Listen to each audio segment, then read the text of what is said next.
പനിയായി റസൂലിന്റെ ചൂടേറ്റ ഗേഹം, മലക്കുൽ മൗത്തിന്റെ വരവ് കണ്ടപ്പോൾ കിടുങ്ങി വേഗം.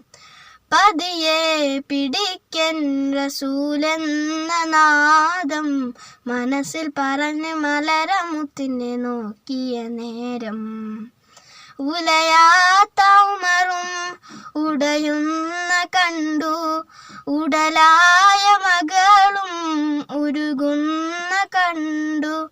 മെത്തയും കട്ടിലുമില്ലാത്തൊരു രാജാവിൻ വീട, മൊത്തത്തിൽ പൊട്ടിയ തോൽപാത്രമിൽ കഴിഞ്ഞൊരു കൂട.